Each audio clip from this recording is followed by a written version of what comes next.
Atvykom į stovyklavietę ir statomės palapinės. Reporteris filmuoja.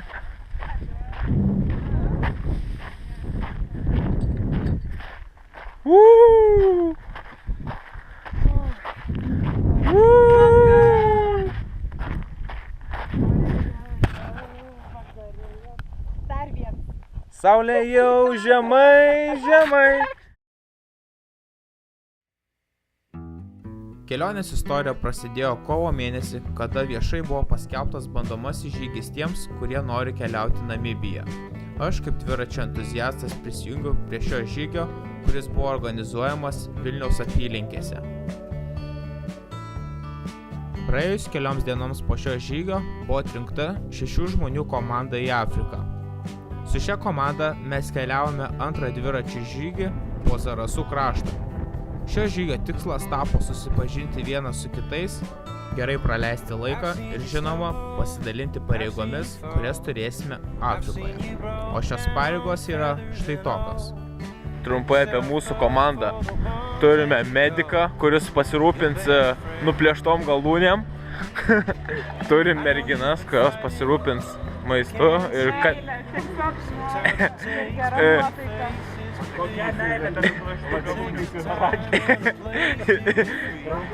ir privers mūsų organizmą dar funkcionuoti dėl maisto. Ir turim Jurgelį meistrelį, kuris pasirūpins mūsų dviračiais. Optimistas. Arba bent pridės ranką prie taisymo dviračių.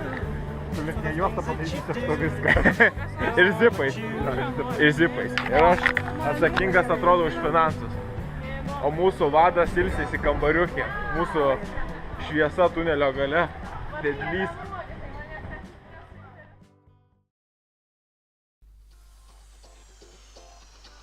Mūsų kelionė į Afriką prasideda iš Vilniaus. Kad pasiektume Namibiją, mums tenka keliauti per Amsterdamą. O čianais turime daug laisvo laiko, tad nieko negaištam ir apžiūrinėjam miestą. Sveiki visi, šiandien mes jau pradedam mūsų kelionę į Namibiją ir mūsų tarpinė stotelė yra Olandijos sostinė Amsterdamas. Čia mūsų laukia 13 valandų pertrauka ir po to tik keliausim į oro uostą. Kaip prieš taurimui bitkas, kurių nesimato pro jo aptartus rūmus.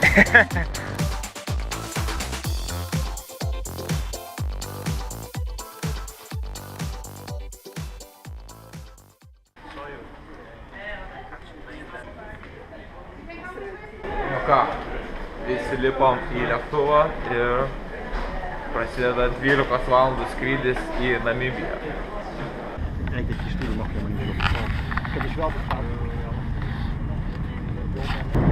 Po beveik 9 valandų skrydžio mes jau esam beveik nusileidę kuro užsipilti ir toliau dar tęsis porą valandų mūsų skrydis.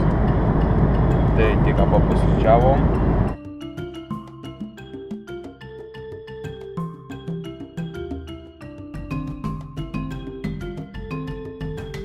Tik išlipus iš lėktuvo, mus pasitiko visiškai giedras dangus be jokio debesies. Tiesą sakant, toks dangus ir mus lydėjo 3 ateinančias savaitės. Iš oro uosto mus paėmė užsakytas mikroautobusas, kuris vežė mus į šalies šiaurę. O tuo metu merginos sudarinėjo maisto grafiką ir sužiūrėjo, kokių maisto produktų dar reikės dasipirkti. Judėdami iš Namibijos sostinės Windhoeko, mes nuvažiavom 730 km, aplankydami vietinės parduotuves ir paragaudami vietinio maisto. Ir tik 11 val. Vakaro mes pasiekėme miestelį Opuva. Čia buvo mūsų pirmoji ir paskutinė nakvynė ant lovų. Šiuose svečių namuose mes susirinkom savo dviračius ir susikrovėm visą bagažą, kas iš tiesų mus neramino, nes mūsų dviračiai svėrė apie 60-70 kg, tad su šia neramia mintim mes visi ir užmigom.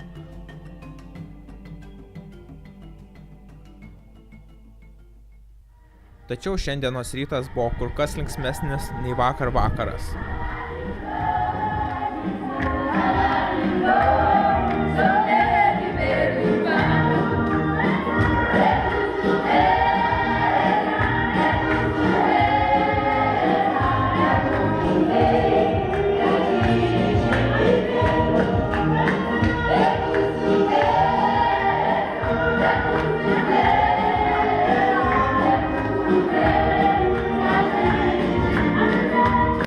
vietinė Opuo bažnyčia mus išlydėjo su šokiais ir dainomis.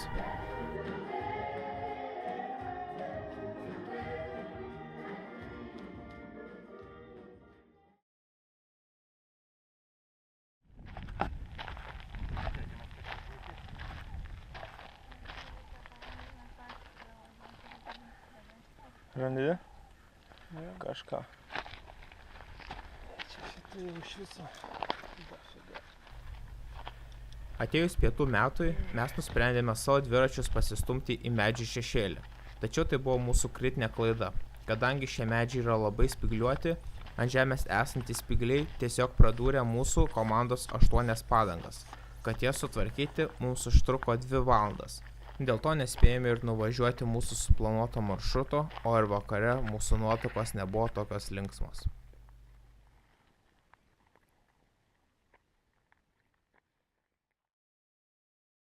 Ir kas vandenį gurkšnoja. Neik arti, Nes aš jau šitą vandenį branginu kaip auksą. taip. Vanduo pas mus kaip auksas ir šiandien yra antroji kelionės diena. Mūsų geriau žino. Tai Rūta, ką šiandien valgyt? Šiandienos mūsų meniu yra ryžiai. Ryžiai. Ryžiai, kurie bus suskaldinti mėsai. Greit papusryčiavę ir aptarę vakarykščius nesklandumus, mes nieko nesnausdami toliau šokom ant dviračių ir pradėjom judėti. Kelionės pradžioje mūsų vidutinis greitis siekė 10-12 km per valandą. Tai buvo geras greitis įvertinus dviračių svorį ir kelio kokybę.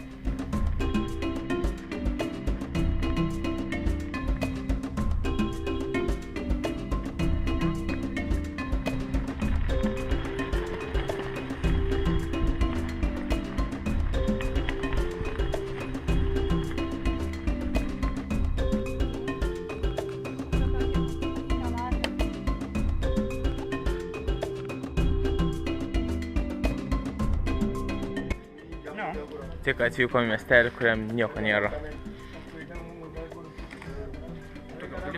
Nei vandens, nei ledų.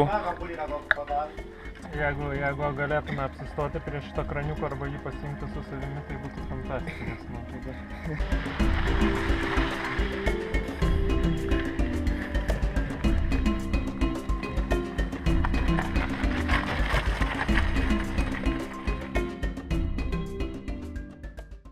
Po ilgo ir karšto mynimo mes radom mini oazę. Aišku, čia nėra geriamas vanduo, bet atsigaivint galima tikrai.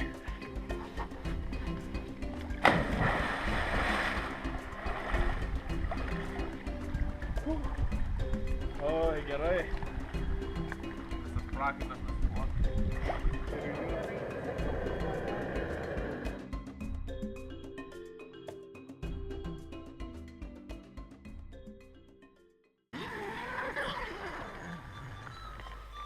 Kiekvienas kelionės rytas prasidėdavo 6:30, tada pradėdavom pusryčiauti ir pakuotis daiktus.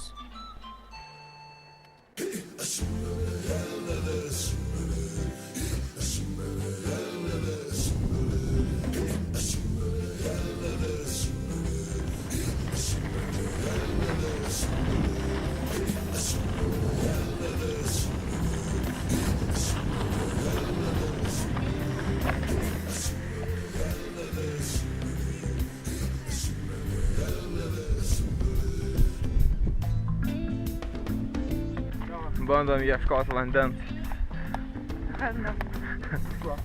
Vietiniai mus veda link bačkų, kur girdomi galvijai. Gal mes čia gausim vandens, tai mus labai išgelbėtų.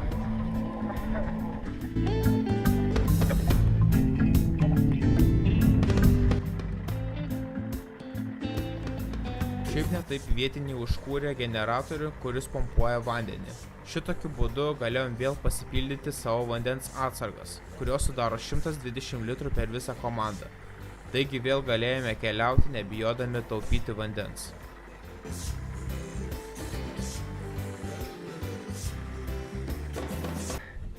Mes davažiavom iki pietų vietos, kur mes papietausim. Dar laukiam kolegų. Tai yra Baobabo kempas. Jisai net yra pažymėtas žemėlapį, kaip Algirdas sakė. Ir atrodo žiauriai smagi vietelė. Tai ten ir važiuojam. Algirdas stumėsi, aš bandysiu su viena ranka nuvažiuoti kaip nors. O, gerai. Давай! Baobab camp. Oh yeah.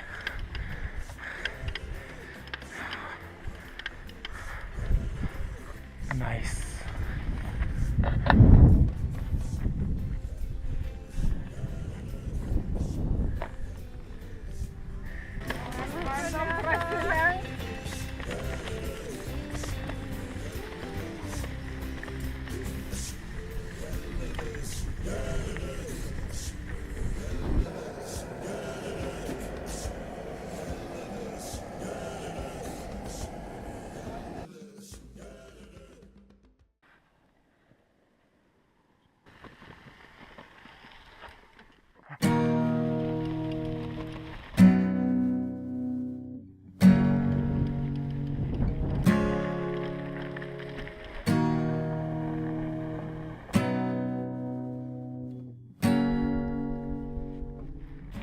Judėdami link Oro Pembės miestelio, pastebėjom, kad važiuojam vis atviresnėm teritorijom. Iš šalies tai gali pasirodyti teritorija su lengvu keliu. Tačiau realybėje tai buvo labai akmenuotas kelias, kuriuo mes judėjom labai sunkiai.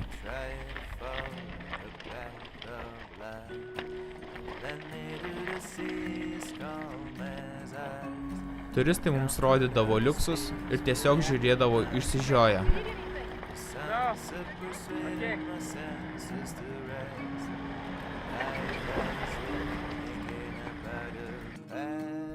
Taip ir judėjome lėtai link Oro Pembės, tikėdamisi tenais didesnio miestelio. Bet Oro Pembės miestelis. Du namai ir dykietė.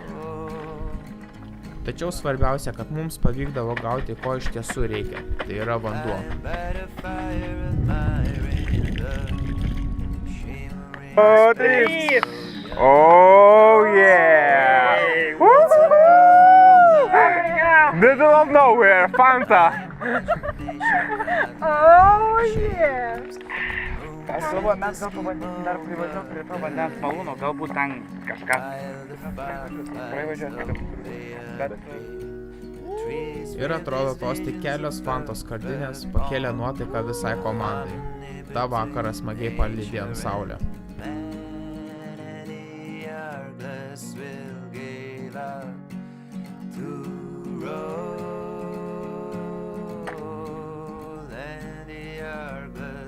Ir su kasdieninė rutina mes toliau keliavom. Sekantis miestelis buvo Puros. Ir dabar drąsiai galėjome teigti, kad keliaujam tikra Namibo dykuma. Welcome to Puros Conservancy. Oh yeah!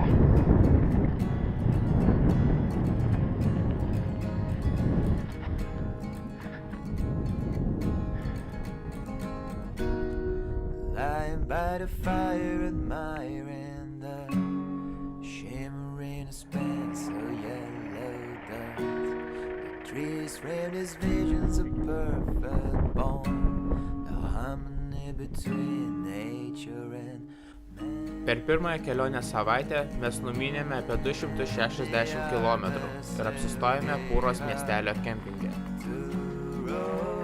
Ką, kempingas užskaitytas?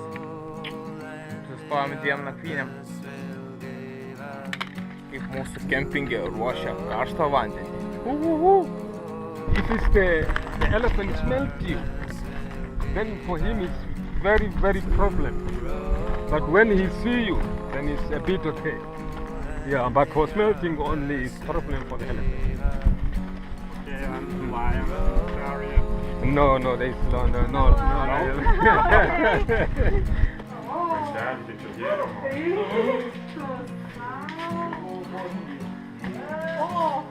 Čia jau Hyper Maxima. Savo, o į mūsų. Varyk iš čia, čia nėra mėsos.